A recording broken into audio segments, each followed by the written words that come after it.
All right, kids, sit on down, get you a drink, grab you something to eat. Got another super show for you. I'm going to start recording this on Wednesday night. I am not going to touch the edit in the event that we may get news on Thursday and Friday, because it seems like we're getting more and more as we head towards our summer game season. So, it's quite a bit of news. Just go ahead and jump the fuck right in. We're going to start this off with a grain of salt, of course. Take all of this, I say, with a grain of salt. These are just rumors until we get actual confirmation. Okay, starting this off, the long-awaited GTA 4 Remaster, Grand Theft Auto 4 Remaster is in development and may launch later this year on PlayStation 5, Xbox Series X and S, according to insider Tez 2. People have been waiting for a while. I think that the conversation around this started... Nice. The conversation around this, sorry, I just got a notification from my bank. Conversation about this started around the time of the GTA Trilogy Definitive Edition, which was released on November 10th, I believe, for Xbox Series X and S, PlayStation 5. Consequently, it was released, I think, a day after the warranty went out on my launch PS5, which started acting up when this game came out. Luckily, PlayStation fixed it for me for free. Otherwise, it would have been $200. There was some sort of error that a lot of PlayStation 5s were throwing, and they had no idea. So when I got on the phone, they were like, read me the error code, and I read it to them. They were like, oh, yeah, okay, so we're going to send you a box. You ship it back. We'll take care of it. I was like, really? And I got it back like a week and a half, I think. So shout out to PlayStation for that. But anyway, people have been waiting on this because GTA 4 is basically stuck on the Xbox 360 and the PlayStation 3. It is available on PC as far as I know. I haven't checked. I actually have it on Xbox, the Xbox 360 version. So time and time again, I'll jump in and play that. But because the lighting isn't exactly great because the game is from 2 generations ago, like if I'm playing it in the daytime, there's a window that hits and I have to close that window because the sunlight, because the lighting isn't absolutely great. So IGN has some information, or, well, what they're talking about at Rockstar veteran thinks GTA 4 should be remastered. Nico is still the best protagonist in any GTA. So the conversation is starting. Former Rockstar veteran has responded to recent rumors that a GTA 4 re-release on the latest generation of consoles could be in the works to say the game should be remastered. The GTA 4 rumor began life with a post from Tez 2, who was known within the GTA community for leaking Rockstar information. Tez 2 suggested a GTA 4 port for modern systems may be released this year. In existence was part of the reason Rockstar recently had a GTA 5 Liberty City mod shut down. However, it's worth stressing that Rockstar has made no indication it plans to re-release GTA 4, and in truth, such a game would come as a huge surprise given the studio's ongoing focus on GTA 6, which would be true. However, they could outsource like they did, unfortunately, to Grove Street Games with the GTA Trilogy Definitive Edition. You know, that they had to take that back in-house because Grove Street Games totally fucked up those ports. So I would imagine, obviously, they're not going to do it, but I don't think that Rockstar proper would be working on this. I think that this will be outsourced to another developer. Ovi Vermage, former Rockstar Games technical director who worked at the company from 1995 to 2009, was asked about the GTA 4 rumors on social media. While he hadn't heard about them, he did say, quote, GTA 4, which he worked on, should be remastered. It's a great game, and there have been a number of successful remasters recently, he added, perhaps referring to the hugely popular The Elder Scrolls 4 Oblivion Remastered. Quote, I would like to see it updated. Vermage continued in other social media posts. Nico is still the best protagonist in any GTA game, I think. As for how this potential remaster might work, Vermage suggested Rockstar would perhaps port GTA to the latest version of the Rage engine, which it uses to build its game. Again, it's worth pointing out that Rockstar has provided fans with no indication it plans to remaster GTA 4. We should remember the enormous undertaking that is GTA 6, and to take on a GTA 4 remaster or remake amid all of that will perhaps be beyond the scope of Rockstar, even with the seemingly endless resources. It would not be beyond the scope. Any other year, when you don't have GTA 6 on the horizon, this is definitely a possibility. I've often told the story when I rolled credits for the first time on Red Dead Redemption 2, it took 30 minutes for the credits to roll. That's because every Rockstar studio around the world worked on that game, and that's why there were so many names in the credits. So it's not beyond their scope. They could certainly do it. The question is, do they want to do it? And again, as I stated, I don't think you would do that right now with GTA 6 on the horizon. If this is going to be done, it will be pushed off to another developer.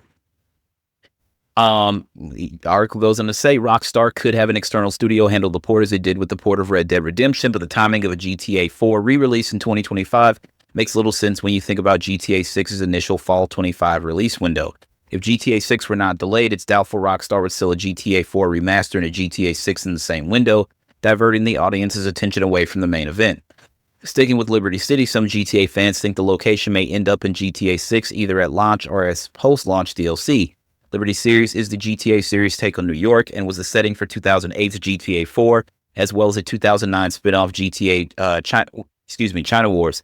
GTA 6 is set in the fictional state of Leonida, which is Florida, which includes Vice City, GTA's take on Miami. Again, yeah, I think it would be an external studio that would handle this if it was true. Now, more has come out. The newly rumored GTA 4 release for PS5, Xbox Series X, and Switch is most likely a port and not a remaster. So it would just be a port of the game. Don't think that that's going to be running in the Rage engine or anything like that. I think you're going to get the game as is. Kind of the same with Red Dead Redemption, which finally came to PS4, which allowed us to play it on a PS5, which I played on my PS Portal, also on Switch. And if you already had it on Xbox, then you already have it. That's why I don't have it over there, because I already had it over there. So I think the only places I need Red Dead Redemption, the first one, are on Switch and on PC. I'm just saying, I really love Red Dead Redemption.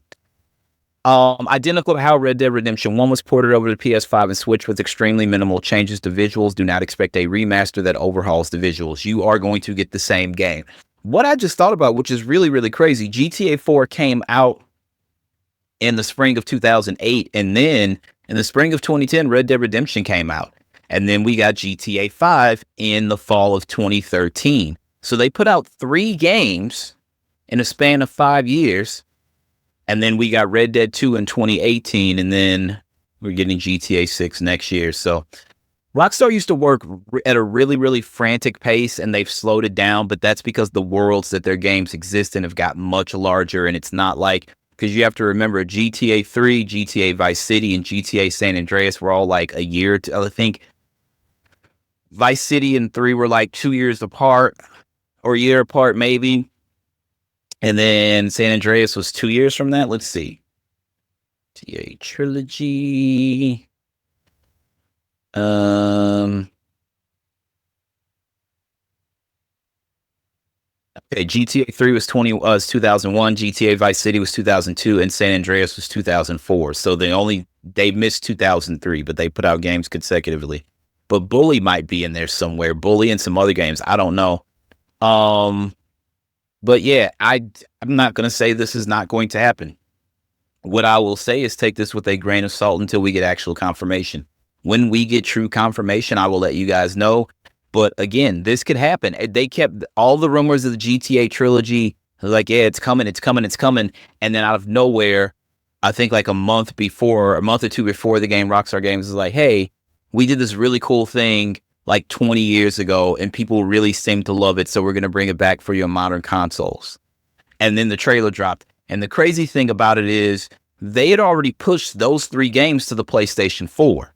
It was the PlayStation 2 version. It just ran on PlayStation 4 hardware. So somebody's like, are you going to... I was like, well, yeah. So I have the PS2 versions in my PlayStation library, as well as the Definitive Edition trilogy. So if you just go to my library, it's going to show you GTA 3 twice. It's going to show you GTA Vice City twice. It's going to show you GTA San Andreas twice.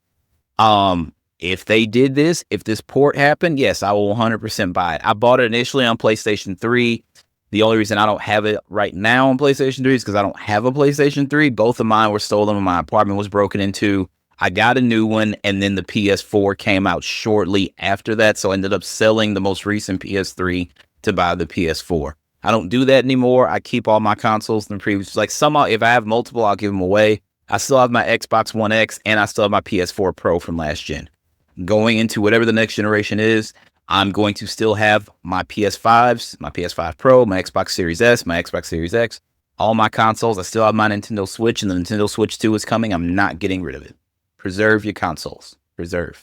Because the PlayStation 3, I think the PlayStation 3 is the reason why I do it that way, is because I don't expect the architecture to go away from x86, but game preservation. If I still had a PS3, if my apartment had not been broken into, and I still had a PS3, I would have a pretty big PS3 fucking library right now, and I'd still be playing old games. You know what I mean? But it is what it is. In other news, speaking of Team Blue, the PlayStation Plus, Sony announces 10 new games joining this month. This comes from VideoGamesChronicle.com. On May 20th, 9 new titles will be added to PlayStation Plus Premium, and extra with one classic PS2 title joining Premium. I actually have Premium, so I might check some of these out. That includes Atlas RPG, Soul Hackers 2, Stalker, Legends of the Zone Trilogy, Sega strategy game Humankind, Harvest Moon Remake, Story of Seasons, A Wonderful Life, and more. From tomorrow, May 6th, subscribers will also be able to claim PlayStation Plus Essential Games for May, which include Game of the Year contender Balatro. Not for me. Sony recently announced plans to shift away from providing PS4 games as part of its monthly PlayStation Plus offering starting in January of 26. PS4 games will no longer be a key benefit of the service, while the platform holder instead turning its focus to offering PS5 titles. Sony also recently confirmed that PlayStation Plus prices in Canada are rising for the second time. PlayStation Plus extra and premium games for May can be found below. So we have Sandland for PS4 and PS5, Soul Hackers 2 for PS5, Five Nights at Freddy's, Help Wanted, Full-Time Edition PS4 and PS5, Battlefield 4 PS4, Stalker Legends of the Zone Trilogy PS4, PS5, Grand Blue Fantasy vs. Rising PS4 and PS5, that was a big hit, Humankind PS4 and PS5, Story of Seasons, A Wonderful Life PS5, Gloomhaven Mercenaries Edition PS4 and PS5. PlayStation Plus Premium, Battle Engine Aquila, PS4, PS5, and that's it. So those games will be coming. If any of those sound interesting, you should jump on them. I'm not going to play Balatro. I know it won a ton of games at the Game Awards and stuff like that. It just isn't for me. Grand Blue Fantasy, though, is there, and that got rave reviews from a ton of people that I know within the gaming community, and I trust their opinion, and so I think I'll be playing that one. But that's what we got. In other news, quick hits. Fallout Season 2 is coming to Amazon Prime Video this December, and it has already been renewed for the third season. I cannot wait. When this show aired last spring, it had me maybe I should try to play Fallout 4 again and Fallout 76. And I spent 2 days playing Fallout 4, and I was like, nah, it still don't hit. But this show is fucking good. So Fallout Season 2 coming to Amazon Prime Video this December. Be on the lookout for that. In other news, we have a small update from our good friends over at Insomniac Studios / PlayStation Studios. Insomniac, and this is in regards to Wolverine, Insomniac has indicated that the game is still in development and that the team is creating something special, aiming to capture the essence of Wolverine while also bringing a fresh perspective. The studio also wants to level up its quantity in terms of gameplay and storytelling, as this game is highly inspired by works done from PlayStation veteran studios like Naughty Dog and Sony Santa Monica, who of course make The Last of Us, Uncharted, and then Sony Santa Monica makes God of War. They do not intend to rush the development of Wolverine PS5 and will share more updates when they're ready. They're getting out ahead of it, whether they do a state of play or a PlayStation showcase within the next month and a half or so. They're just getting out ahead of it. Don't expect to see Wolverine there, because Sony is now on this thing where we're not going to show games too early, because remember, they showed Wolverine, God of War Ragnarok, Spider-Man 2, Gran Turismo 7, Knights of the Old Republic. I'm trying to think what else they showed at that September 21 showcase. Knights of the Old Republic, the trailer's gone. Now, they claim that they had to remove the trailer because they don't have a license to the music that they used anymore, which I think is bullshit. But Ragnarok came out. It's on PC. Gran Turismo 7 came out. Spider-Man 2 came out. It's on PC. I'm trying to remember what else was shown there. But of the big games that were shown at the end, they waited to show all the PlayStation Studios stuff at the end of that showcase. Wolverine might be the only game that's not out right now. So there you have it. So they're not going to show it. They're going to wait till they get closer to a point where they can say, hey, I think we can have this out by this time, where we have maybe not a concrete release date, but at least a concrete or a release window, but not a concrete date. So they could say fall 2026 or winter 2027, whatever. They're going to wait till then. We had no idea the Ghost of Yotei was coming. No idea whatsoever. We just saw the state of play and it's like, oh shit, okay, cool. Something first party.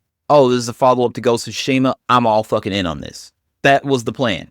If Sony didn't do a showcase, it is what it is. We've seen a teaser of Intergalactic from Naughty Dog. I don't expect to see that. We've seen a teaser of the next game from Housemarque. I don't know what of these games we'll see this summer if, and again, that's a very strong if they do a showcase. A state of play probably about an hour long. I don't know about a showcase. I'd be very surprised if they did a showcase. But again, don't expect anything from Wolverine for quite some time. We're not going to see that game for a minute. And that's okay. Let them take their time. Everybody was pissed off when Rockstar delayed GTA 6, and then they put out that trailer and those screenshots, and it's like, all right, just let them do what they do. Let them cook. They got this. So anyway, we will wait to see. Anyway, whenever we find out, we know when Microsoft is going. I forget the date, but we know Microsoft is going. And, who are they? Who's the accompanying studio this year? Microsoft Showcase 2025, June 8th. And there will be an Outer Worlds 2 Direct right after the showcase. So that's going to be their normal Sunday slot. Yeah, we'll see. I didn't play. I started the first Outer Worlds and I didn't finish it, so I'm not too crazy about the Outer Worlds. Maybe I'll jump into it a little bit. I don't know. We shall see. I'm gonna finish South of Midnight and then do E33, and then we'll see from that point on. Speaking of Microsoft, but the point, I'm sorry, before I go on, the point of that was to let you know when Sony announces there will be a either state of play or a showcase or whatever, I will provide you guys with that date and I will have coverage of it. We do know I think Summer Game Fest is Friday the 6th. I'm pretty sure, yeah. Summer Game Fest 2025. Yeah, Friday, June the 6th. So we will be ready for that. We have no idea when Nintendo is going, what they're going to do in their Direct, or if they'll show us. I would hope that if Nintendo's coming with a Direct, there's got to be a 3D Mario coming, or even a fucking platforming Mario. You got to, like, having a Nintendo console launch and not having a Mario game within the first year of the console is absolutely criminal. So we just hope that there's something from the good folks at Nintendo for our good plumber friend. But we did find out, sidetrack, and I'll get into the Microsoft situation just here in a second. The Super Mario Brothers movie sequel is titled Super Mario World, which makes sense because we saw Yoshi in the post-credits scene, so I cannot wait to see that. That's going to be fucking epic. I still believe that the Legend of Zelda film should not be live action. It should be anime. I just don't understand. Like, it's not going to work. Not well anyways. I'm going to see it, of course, but we'll see. Anyway, Microsoft says it's laying off 3% of the company's workplace. Quote, we continue to implement organizational changes necessary to best position the company for success in a dynamic marketplace. Microsoft tells CNBC. Not clear how many are impacted in the gaming division. The layoffs are hitting all parts of Microsoft's business, including the video game platform Xbox and the career networking site LinkedIn. Some laid off workers and the executives who made the cuts took to LinkedIn to talk about them. Quote, this is the first time I've had to lay people off to support business goals that aren't my own, wrote Scout Hanselman, a vice president of Microsoft's developer community. I often have trouble separating my beliefs with the system that I participate and am complicit in. These are people's dreams and rent, and I love them and I want them to be okay. He added, quote, this is a day with a lot of tears. So I don't know how this truly affects the gaming division. It's 3% of their staff. I don't know what that equates to up at Microsoft. This is really sad. Number one, obviously our current economy, the tariffs and a lot of things are affecting the way a lot of companies do business. So I do believe that is number one part of the problem with Microsoft. So I would say that not this is not entirely their fault. A lot of this has to do with the current economy, the climate, and the tariffs. Number two, unfortunately, you spent $80 billion. You gave Phil Spencer a blank check because he said, we're struggling and we've got to figure it out. And Satya Nadella and the investors at Microsoft gave him a blank check, and he went out and bought two publishers to the tune of about $79 to $80 billion, give or take. And then when people opposed the second acquisition, you had to fight that out in court, which meant legal fees. All right. This ain't just your, $50 an hour lawyer that Microsoft had to hire. They had to go get the big boys to fight the FTC. So in all actuality, yeah, you spent quite a bit of money. This is the same reason that we're seeing Microsoft first-party IP like Gears of War and Forza Horizon show up on the PlayStation 5. All right. As far as the economy and the tariffs, well, elections have consequences. As far as Xbox gaming, IP, and things like that, well, carpe diem.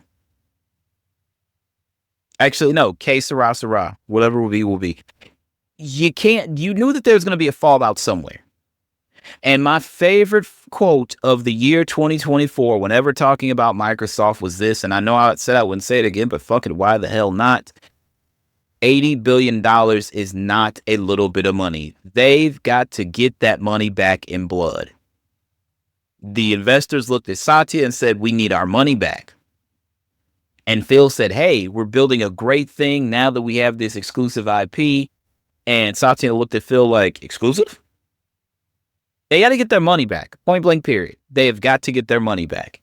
And I know a lot of people like this doesn't make sense. And it's like, yeah, it actually does make perfect sense. I'm sorry.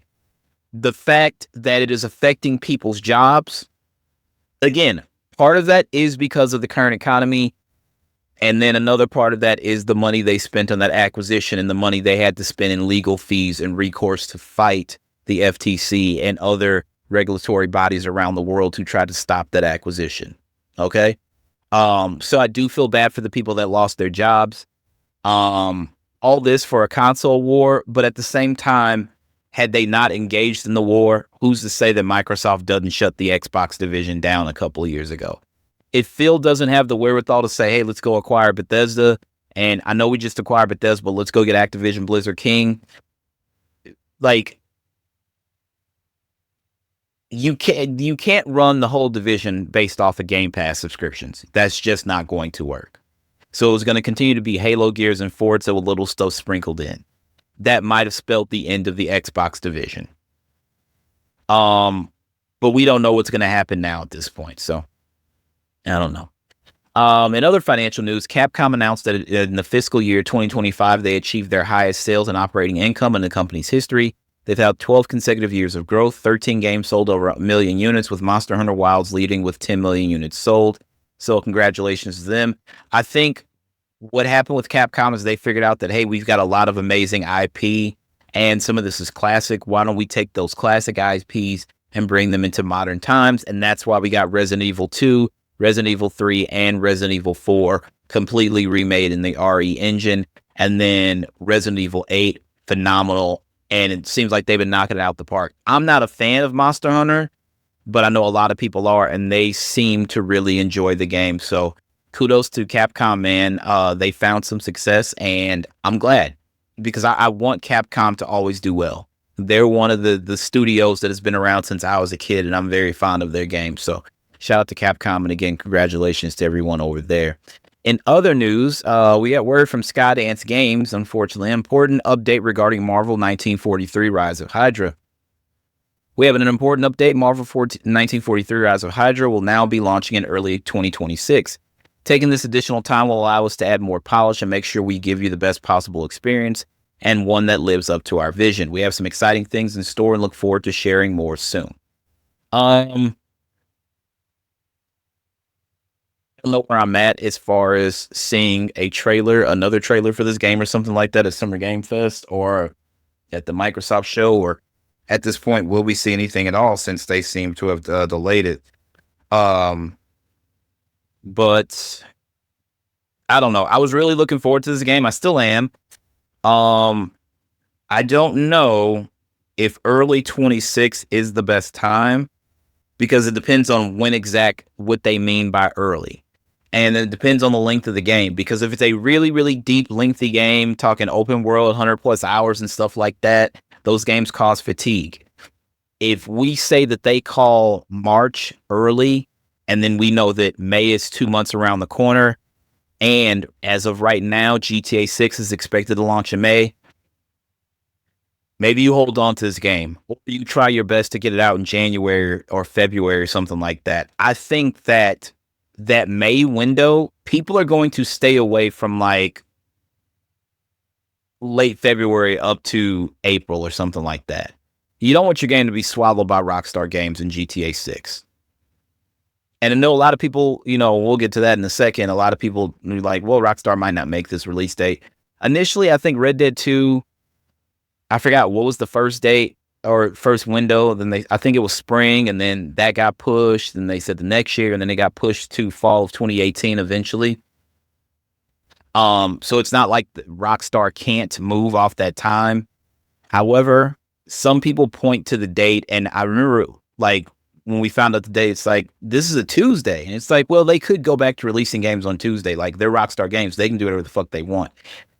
Because GTA 6 is a Bonnie and Clyde-esque story, apparently the day that the game is to release was the date of Bonnie's funeral after her and Clyde died in, I guess, a bullet he hazed or something like that. So they're playing into it pretty deep. Still, I don't know if I want to be in the same window with Rockstar Games. I don't think it's the best idea, my opinion. I could be wrong, but it's like being in the fall. I think it was, who was it that Battlefield launched?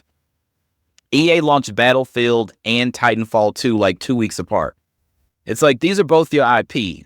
One of these games ain't going to make it, or maybe both of them aren't going to make it because you put them right there. And keep in mind, that's in the fall, and what happens every fall? A Call of Duty game launches. So you're already like literally cutting off your nose to spite your face. The worst idea. I know a lot of studios breathed a sigh of relief because the writing was on the wall. The more I saw, I was like, this game's not coming out this fall. Everybody's like, why do you say that? I was like, well, okay, so Borderlands 4 is coming this year, and now we know that Mafia: The Old Country, both of those games are under Take-Two, right? Both of those games are under Take-Two Interactive, who is also the parent company of Rockstar Games. You're going to throw the bigger of the marketing budget towards Rockstar and GTA. So that means that Borderlands and Mafia: The Old Country probably don't get much promotion, which is crazy because there was just a Borderlands State of Play. So the more I'm looking, I was like, when they're like, it's delayed, I was like, I'm not at all surprised. Was not surprised by that in the least bit. And also, Rockstar hardly makes the first release window when they show you like a trailer or something like that. They're just like Drake. There was a time where I was like, Drake album this day. I was like, Drake doesn't make release dates. He always holds the album back because he had another idea or something or the other. And then you'll get the album like a month later or something like that. So I wasn't surprised at all. And other news really quickly. I know I told you guys about the whole Fortnite thing returning to the App Store. Apparently, not so fast. Tim Sweeney says, quote, there is no news about Fortnite's return to the App Store so far. Fortnite has been stuck in Apple's review process for almost 100 hours, unusually long for an App Store review. Does it feel like they're punishing them to anybody but me? I don't know. Just kind of feels like punishment. Because if other stupid little apps can get greenlit really, really quickly, why would they not greenlight this one? It's fucking Fortnite. I'll tell you why. Because Apple's probably upset that they're not going to be able to get a little money off, a little cheddar cheese off of that. Because when you would download an app from the App Store and it was like an app that cost a subscription, Apple would get a cut of that. And they would let you know, like, yeah, this is going to bill through us. The money's going to go to them, but it's going to bill through us. So we're going to get a percentage of this.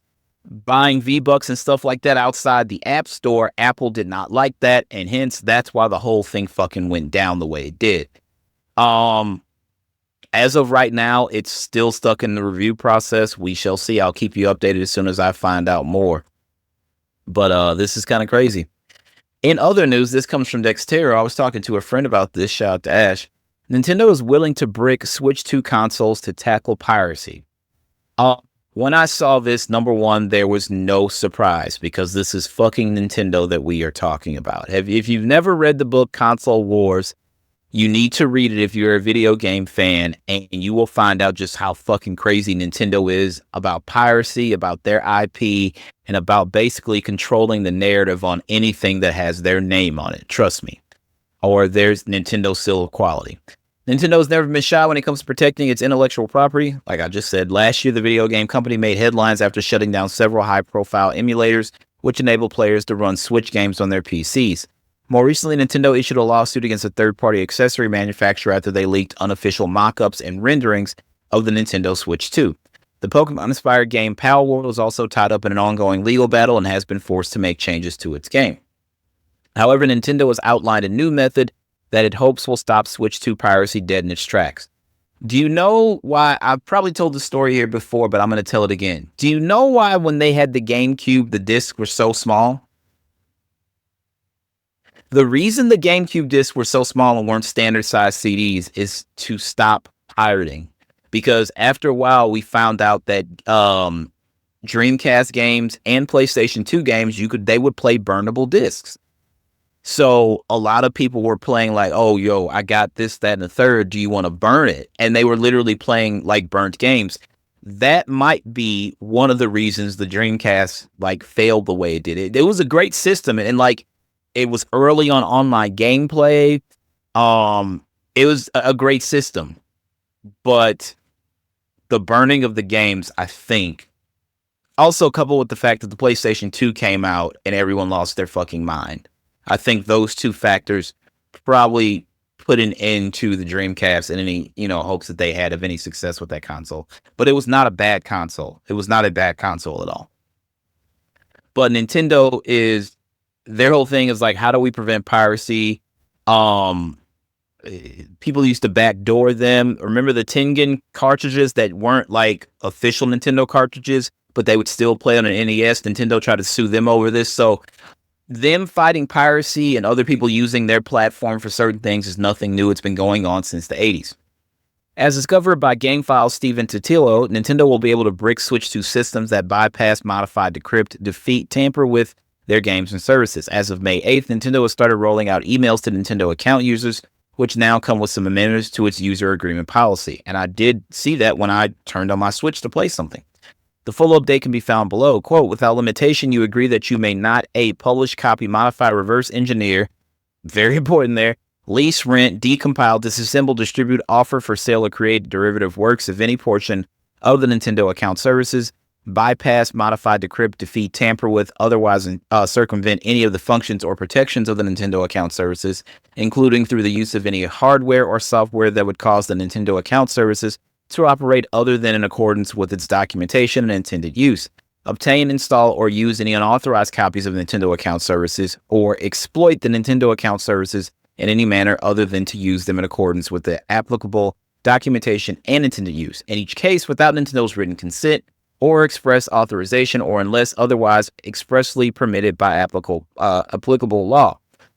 You acknowledge that if you fail to comply with the foregoing restrictions, Nintendo may render the Nintendo account services and or the applicable Nintendo device permanently unusable in whole or in part. There is a guy who, I think it was an emulator or something.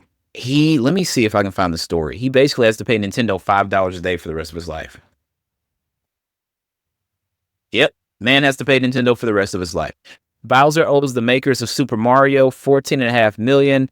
And he's probably going to spend the rest of his life paying it back. Since he was a child, Bowser's life was rolled around tinkering with electronics. His dad was a mechanical engineer, and he learned from him how to wire up model trains and mod calculators. This is 2 years ago. Switch hacker Gary Bowser, released from jail, will pay Nintendo 25 to 30% income for the rest of his life. And this is a Reddit thread. Someone says, imagine having to pay child support to Nintendo. Someone says, how does this work if he never gets a job? He's going to go the fuck to jail. What do you say? I'm imagining him working at McDonald's. I find the idea of a multi-billion-dollar industrial titan, Nintendo, collecting $78 bi-weekly from a fry cook funny. It feels more petty and spiteful to me more than anything. They are basically making this guy an indentured servant for the rest of his life, not for some arbitrary amount of time to the end of his days. That seems fucked to me. Um, I'm imagining they send big Japanese goons to break his legs if he's late on a payment. The only thing this ruling will do is force him into black hat territory to make money under the table. Have a 30% income handicap is not a non-starter in the Western world. This is true. This is Nintendo. This is how they operate. Famously, I probably told this story. I'm going to tell it again. In Console Wars, they talk about when the Super Nintendo was released. I think it was a Walmart that somewhere they had an excess of stock of NES games and NES cartridges. Excuse me, which they were still selling at full price. They weren't going off the shelves, and they needed the shelf space. So the Walmart started marking the games down, selling them at a discounted price. Not a good idea. Nintendo found out. They had to meet with the Nintendo bigwigs in a hotel suite. The kind that have like the living room and then have the bedroom completely separated. They got up there. Nintendo was basically like, "Stop doing this shit, or you won't get anything from us." And the guys were like, there was somebody speaking on behalf of Nintendo. Excuse me, I have the hiccups all of a sudden. Whoever was in charge of Nintendo at the time was asleep on the couch, or at least they thought he was asleep. So he's sleeping facing the back of the couch where your back actually rests if you're sitting down. So they were saying all this stuff, and like they thought the guy was asleep, and they're like, "So what are we gonna do with all this excess stock we have because nobody's buying it?" And they're just like, "Well, you're not gonna fucking discount it, I can tell you that for sure." And they were like, "Well, this is crap." The guy who they thought who was sleeping, who was in charge of Nintendo at the time, like gave the, you know how you kind of put your hand up and you brush somebody off, like waving them off? That's what he did. And these Walmart execs, I'm pretty sure it was Walmart, they said they had never felt so fucking disrespected in their life. And Nintendo would threaten them like, "Hey, you're not going to get stock of this or that." When the SNES, remember the Sega Genesis came to market before the Super Nintendo did. And Sega was trying to gain a foothold. They were trying to gain some market share. And Walmart was like, "We cannot put you in our store because if we do, Nintendo will not give us stock of the new Nintendo console." Like, that's how they operate. So everybody's like hitting me like, "Did you see this shit from Nintendo?" I was like, you guys have clearly never read Console Wars because this is how they operate. I'm sorry. This is status quo for the big end. Not surprised at all. Article goes on to say, as you can see, the most important part here is the actual bricking of players' consoles, which we've bolded. Totilio points out the new agreement is much more intense in its nature, especially when it comes to Nintendo being able to render Switch 2 consoles permanently unusable. Yeah, it's fucking crazy. Go Cardinals. While this isn't a problem for anyone who's looking to play their games legally, it's clear Nintendo is keen to clamp down on future Switch 2 piracy even before the console release on the 5th of June. Yeah, I'm not surprised. Again, as I stated, this is how they operate. I would urge anybody who's a fan of gaming to read the book Console Wars. It's an amazing read. It talks about how Sega had to basically claw and scratch their way up. But Nintendo does not look favorable in that book. You find out how much they charge the developers to buy. Like, they had, like, so there's a chip in Nintendo cartridges for them to run on the NES, right? And the only company who could like reverse engineer and get around it was Tengen. Again, Tengen made like RBI Baseball and stuff like that. They had black cartridges. They looked different from the standard Nintendo cartridges. And Nintendo, like, they had to give you their seal of quality and stuff like that. They would limit how many games you could develop on their hardware a year. They would limit how many cartridges they would sell you to actually sell the cartridge, you know, and stuff like after the development process. Their business dealings are extremely, extremely fucking shady. Like, super fucking shady. The fact that they're still around at this time is crazy to me. Crazy. But again, I tell you, the reason they stayed with cartridges with the Nintendo 64 to prevent piracy. Now, all developers, the reason that's how Sony gained a foothold. The developers are like, wait a minute, these CDs are way fucking cheaper than it is to pay for these plastic cartridges. And that's why so many devs jumped over to PlayStation. Also, the size, the storage size on CDs at that time, probably better than cartridges. Now, you had to worry about the loading times with CDs, but there's more storage and it's a cheaper the media itself is cheaper. So why would I not jump over here? Keep in mind, Nintendo and Square Enix were in a stalemate for years when Square Enix decided to move development of Final Fantasy VII to the PlayStation. Like, that created a rift.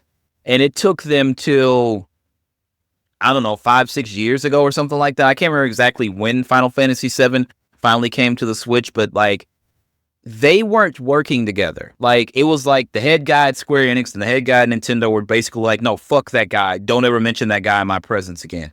It was really, really fucking bad. It was really bad. So seeing what's going on with them now, it's like, hey, these two are playing nice again, and this is only good for gamers, especially if you are strictly a Nintendo gamer. But I'm not surprised by what they're doing. Don't let these people online tell you they're not really going to brick your console. Nintendo can't do shit to you.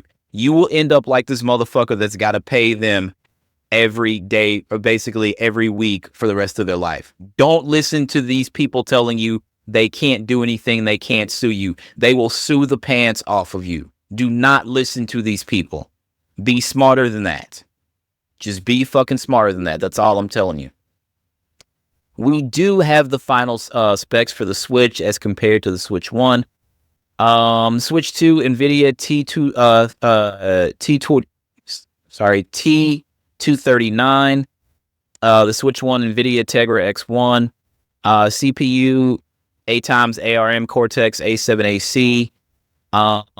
That's in the Switch 2. The initial Switch was 4x ARM Cortex A57. The CPU clocks. In docked mode, the Switch 2. Hold on, I have to kind of enlarge this thing. This document. Not the greatest. Docked, it's 1100 megahertz. Mobile, the max megahertz is 1.7 gigahertz. That's the Switch 2. The Switch 1, 1020 megahertz docked. The mobile max was 1.785 gigahertz. Not that far off, I guess. CPU system reservation, 2 core, 6 availables to developers. That's on the Switch 2. The first Switch was 1 core, 3 available to developers, so they've doubled, which is good. GPU architecture is Ampere on the Switch 2. It was Maxwell on the first Switch. CUDA cores, 1536 on the Switch 2, 256 on the initial Switch. GPU clocks, 1007 megahertz docked, 561 megahertz mobile, max gigahertz 1.4. That's on the Switch 2. On the Switch 1, 768 megahertz docked up to 460 megahertz mobile, 921 megahertz max. The memory and interface on the Switch 2, 128-bit LPDDR5. On the Switch 1, 64-bit LPDDR4. Memory bandwidth, 102 gigs docked, 68 gigs mobile. That's for the Switch 2. On the Switch 1, 25.6 gigs docked, 21.3 gigs mobile. Memory system reservation, 3 gigs, 9 gigs available for games. That's in the Switch 2.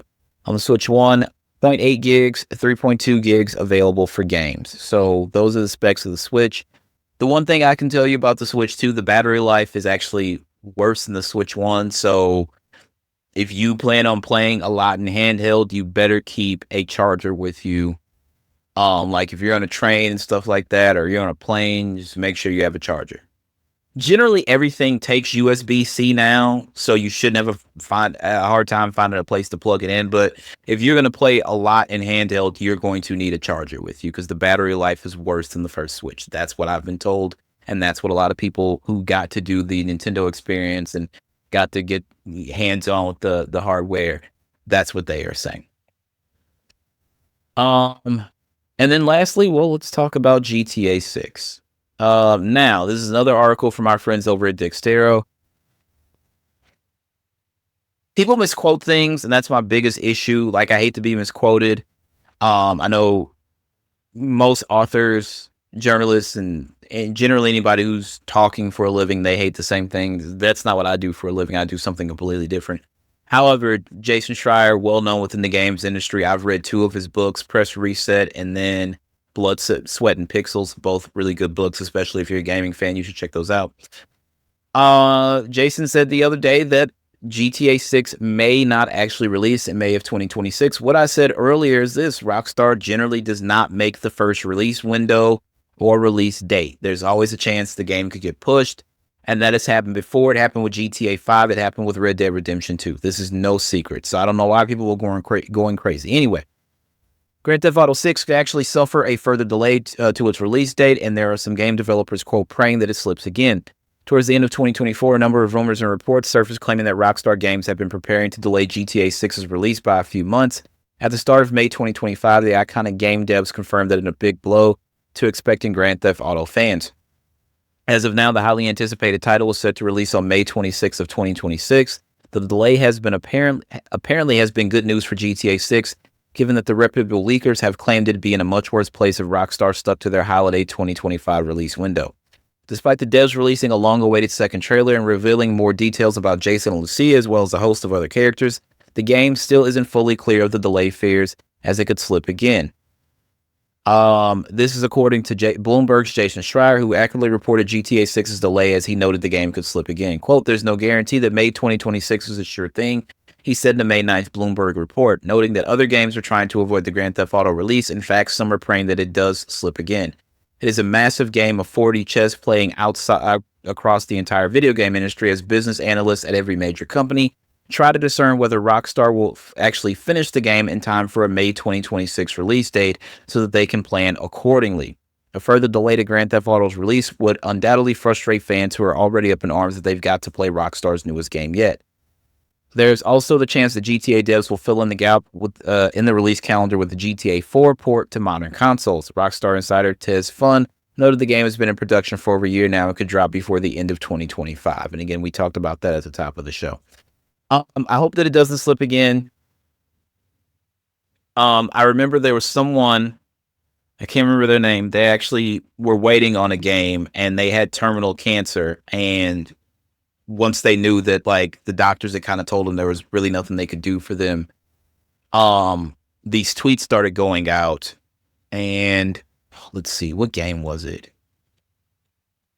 Terminally ill gets to play game early. Oh, wow. So terminally ill fan was able to play visit Gearbox and play Borderlands 4 earlier after his story went viral. So that's out there. I don't remember if it was Borderlands 4, but I thought it was another. Oh, okay. So this one, terminally ill gamers play their favorite game. Recent examples include a young man named Wes who was able to play Fallout 76, and another named Chris Taylor who played Super Smash Bros. Ultimate. Unfortunately, Taylor succumbed to his cancer, but his legacy lives on, with stories such as an inspiring even more acts of kindness, including one revolving Red Dead Redemption 2. Although the aforementioned Western-themed action-adventure game launches in just a few weeks, the sad reality is Jurian, a young man who suffers from neurofibromatosis type 2, an hereditary disease affecting around 400 people in the Netherlands, may not live to see it. Inspired by the aforementioned stories, Jurian's father, Harn, contacted Rockstar hoping his son could play Red Dead Redemption 2.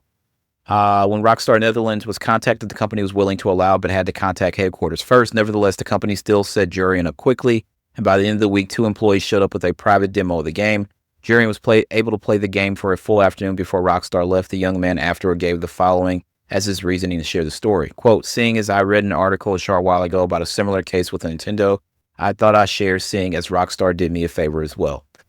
So the conversation about this on a lot of podcasts is it got delayed. There are people who are not going to live to see this game be released. As far as I know, my health is fine, but I worry about being here for my kid, being here for the rest of my family, and just being here in general. So I pray that I'm around May of 2026 to play this game. But I also understand the next day is not promised. I've had people very, very close to me die, and they were in perfect health. Some of them, unfortunately, were murdered. A good group of them, a good amount of them were unfortunately murdered. But tomorrow's not promised. However, that doesn't mean that they should push the game out early and leave it in a fucking mess. Cyberpunk 2077 got 4 different release dates the year that it was released. It literally went gold and still got delayed. And then when that game launched, remember, it was a fucking disaster. PlayStation pulled it off their store and refunded people. So no, you're not going to release the game early just because some people are griping.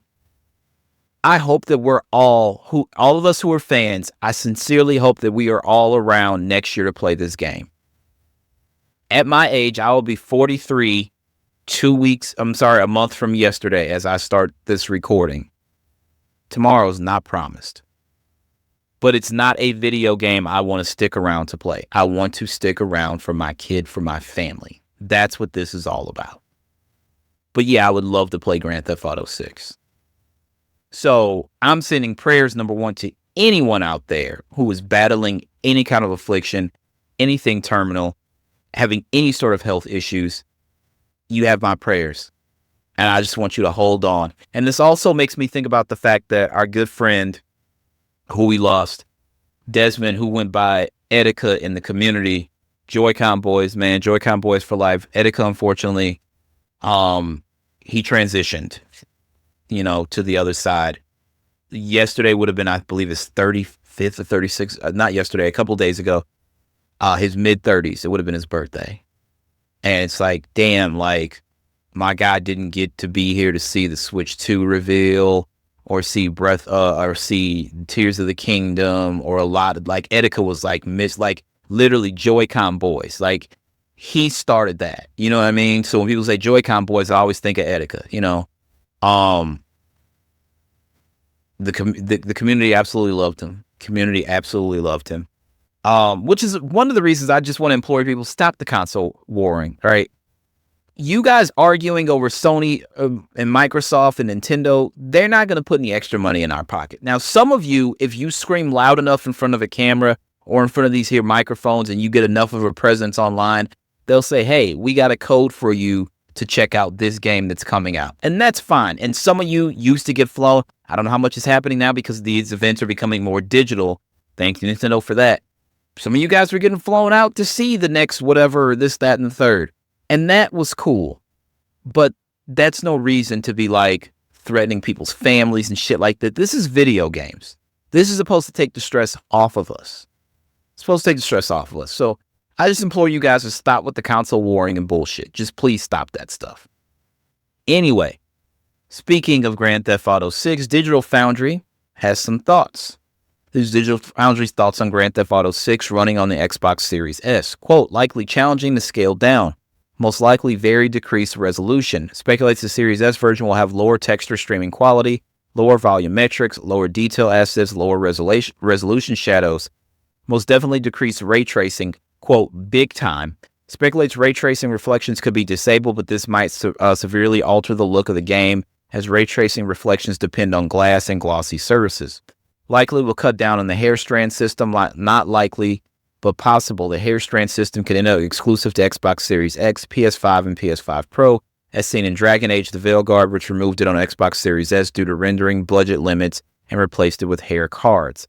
I recommend all this comes from Digital Foundry. This is not from Derrick. Quote, I recommend all Series S owners to save up for a Series X if you want a good experience. Cutbacks are fully expected on this console. The sad part about this is that with our global economy, the global situation because of the tariffs, Microsoft announced a couple weeks ago that they would be raising prices on the consoles as well as the games going later into the year. This is a sad, sad state of affairs. Some people are like, well, just buy it on PC. It's not going to come to PC till at least a year after launch.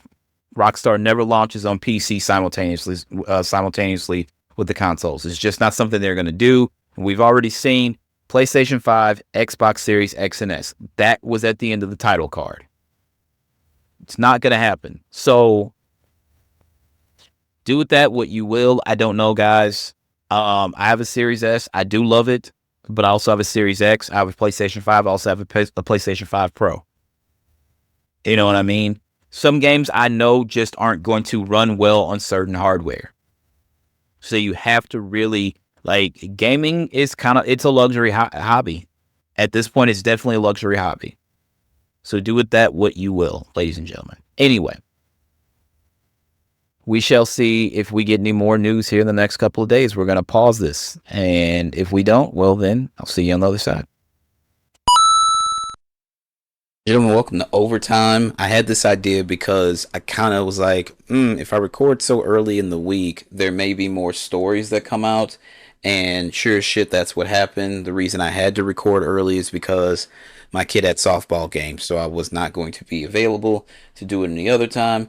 So I was like, well, I'll just stop this right here, and if anything happens, I'll just add on to the show. So welcome to Overtime. This is the first time that we have Overtime. Glad you guys are here. This generally would go in grain of salt. It's a rumor, but we'll see. This comes from thegamepost.com. Apparently, new PlayStation handheld details have leaked. Full portable console reportedly planned for PS6 launch. It's not going to be a full portable console on its own. I would assume that it's going to be a companion to the PlayStation 6, kind of like Xbox has their handheld, which we actually have now seen. That would be a companion, I would assume, to their next generation, or I don't know if it'll work with this generation of Xbox. Insider claims that a full PlayStation handheld console is in development with Sony aiming to launch it alongside the PlayStation 6.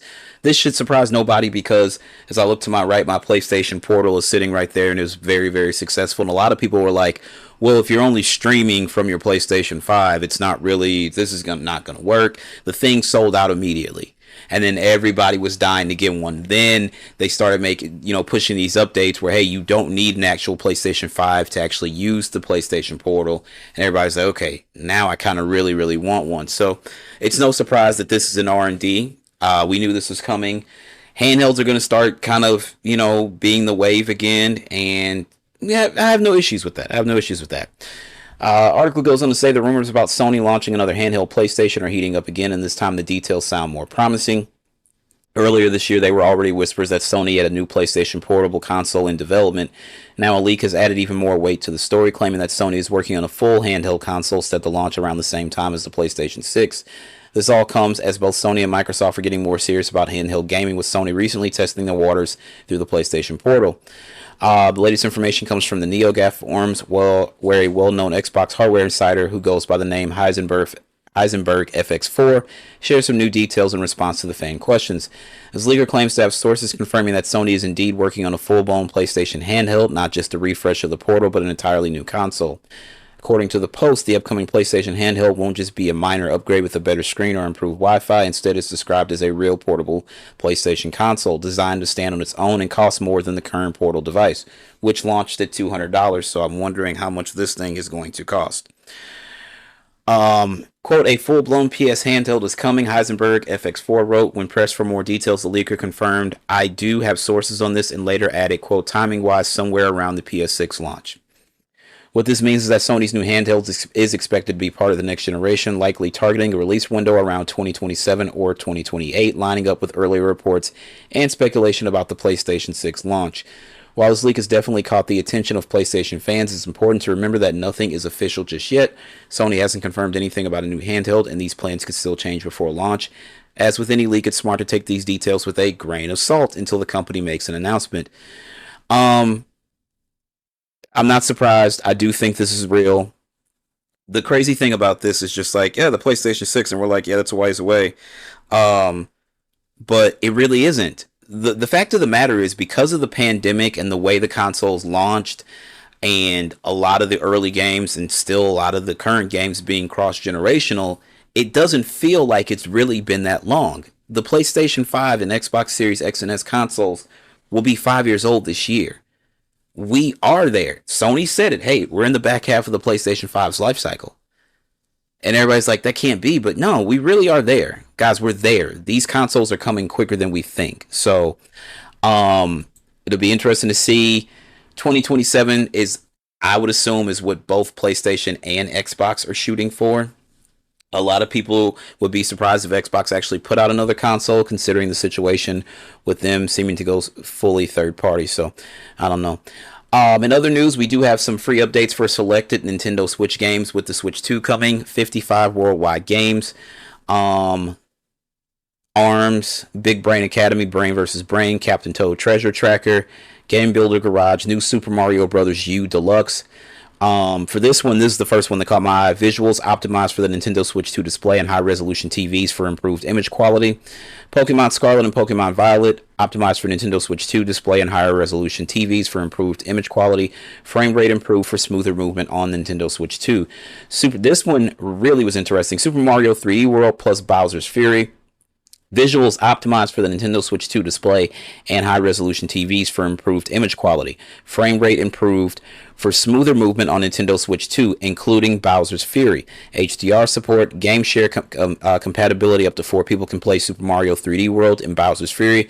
2 people can play together with one player controlling Mario and the other controlling Bowser Jr. Share locally or share online via game chat. Some people were saying that only Bowser's Fury was getting these updates and it wouldn't actually update Super Mario 3D World, and I'm like, they're on the same cart. That's not exactly, I don't know how they do that. You only push an update to half of the game. That doesn't make sense to anybody. So I thought that was really strange. Super Mario Odyssey, visuals optimized for the Nintendo Switch 2 display and high resolution TVs for improved image quality, HDR support. Game share support. 2 people can play together with one player controlling Mario and the other controlling Cappy. Share locally or share online via game chat. Legend of Zelda Echoes of Wisdom. Visuals optimized for Nintendo Switch 2 display and high-resolution TVs for improved image quality, HDR support. The Legend of Zelda Link's Awakening. Visuals, of course, optimized for the Nintendo Switch 2 display and high-resolution TVs for improved image quality as well, and HDR support. So those will be getting free updates on day one, and then some other games are going to get updates as well. So be on the lookout for that if you have a Switch 2 pre-ordered and you have any of those games. And then lastly, this is very, very interesting. This comes from Bloomberg. Jade Raymond has left Haven Studios. This is absolutely insane. I don't know what to make of this. I really don't know what to make of this. All this time, everybody's like Jade Raymond, Jade Raymond, Jade Raymond, like, and I get it. She was apparently very instrumental in the success of like some Assassin's Creed games early on. I know a lot of people were really, really big on those. I didn't get into Assassin's Creed. I remember everybody being like, you got to play it, you got to play it. And my cousin was staying with me and he was playing it on my 360. And I was like, this is Assassin's Creed. And I was like, nah, I'm good. When they did the current, Assassin's Creed, with the more RPG elements, that's when I was like, okay, I'm going to take a look at these. I got Origins and Odyssey and stuff like that. But initially, they didn't really impress me. Anyway. Veteran producer Jade Raymond has left Haven Studios, the company she founded in 2021. According to a new report by Bloomberg, Raymond, who rose to prominence after producing Assassin's Creed and executive producing Assassin's Creed 2, Assassin's Creed Bloodlines, and Watch Dogs, has left her studio, which is still in the process of developing online shooter fair games.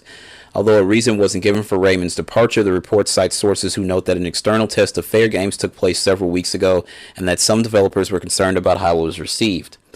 The departure rounds off an eventful decade for Raymond, who left Ubisoft to found EA's Motive Studio in 2015 before leaving in 2018 for Google Stadia. After Google decided to close its internal games development teams in 2021, Raymond left her position as Stadia's development boss, and along with 5 co-founders and around 20 ex-Google employees, launched Haven Studios, a Montreal-based outfit with PlayStation funding its first game, which of course turned out to be Fair Games. Sony then announced in 2022 that it was acquiring the studio for an undisclosed price. Quote, Jade Raymond has been an incredible partner and visionary force in founding Haven Studios, a PlayStation spokesperson told Bloomberg. We are deeply grateful for her leadership and contributions, and we wish her all the best in her next chapter. They added that PlayStation is committed to supporting Haven Studios and excited to continue their journey, implying that development on Fair Games will proceed even though Sony has canceled numerous other online multiplayer projects in recent months. Earlier this year, it was reported that Sony had canceled live service games in development at Bend Studio, Bluepoint Games, the latter reportedly being a live service God of War title. The decision followed the failure of online game Concord, which Sony pulled from sale and took offline within just 2 weeks of its release. Haven Studios will now be led by Marie-Eve Danis and Pierre-Francois Suspinski following Raymond's departure. Fair Games was originally revealed back in May of 2023 with a CGI trailer and was described at the time by creative director Mathieu Duke as a fresh modern take on a heist genre. In a nutshell, this is a thrilling competitive heist game where you join an underground movement to rob the ultra rich and rebalance the scales. I don't know what to make of this. I don't know why she would walk away from her game and the studio that she created, but a lot of people are saying that game has to be in development hell. I don't know. This is just another of those PlayStation live service initiative games that it doesn't look good for. Sony says they're committed to it. I guess we're gonna have to see. Um, this is just very crazy to me. This is absolutely crazy. This is strange. I don't know where they're going from this point on. Somebody brought up Jim Ryan, of course, because a lot of people said that it was his idea to go for this live service push. I don't know. I wasn't there. I'm not privy to those meetings or, the minutes from those meetings or memos or anything like that. I'm not an employee of Sony. I'm not an employee of PlayStation, so I don't get that information. What I will tell you is this. It looks murky, and this looks really fucking bad. What they've done with this whole live service push, and almost none of that shit came out outside of, what's the joint? The Helldivers 2, I'm sorry. Concord came out, was pulled 2 weeks later. Helldivers 2 was successful. That's like nothing. Like The Last of Us, which is a cash cow, they got that game canceled. Bungie, who was supposed to be like overlooking this stuff, this just isn't a good look for PlayStation, for live service stuff. And the bad part about this is now, okay, so the Days Gone remaster is out there now, right? Let's exclude that. Days Gone came out the same day Avengers Endgame came out. Like, think about how that was April of 2019. And then they were working on something, and Sony's like, cancel that. Go back to the drawing board. Sony first party looks crazy right now. Looks absolutely crazy. So if that really was Jim Ryan's idea, he should have been tarred and feathered and hung in the town fucking square. Point blank, period. Just didn't make any sense. And now everybody's having these conversations. Oh, PlayStation ain't got no games. Oh, it's like, what the fuck? What can you really say at this point? You know what I mean? So I just find this very, very interesting. I don't know. Some people were like, Jade Raymond is kind of like she's the female Todd Howard. But then somebody was like, no, because Todd Howard actually gets games released. They release bad, but they're still released. I don't know. The Google thing, I can say, was not her fault. I don't think Google really understood how gaming worked, and like everybody thought that we'd be streaming, and it's like internet has not reached that peak yet, you guys. I'm sorry. They really thought that we were going to be able to stream games that good effortlessly, and there weren't going to be any issues. And I don't know. I don't know. This looks crazy. If Fair Games was to get canceled, I don't think anybody would be surprised, but this looks absolutely fucking nuts. I will say that. So, I don't know. Anyway, finally, that's going to do it for me. I'm going to end this like I end everything else. Believe in yourself first and foremost, because if you don't believe in yourself, of course, nobody else will believe in you. As always, my name is Derrick Lamon Jackson. That is my time. You'll have a good one. Peace out.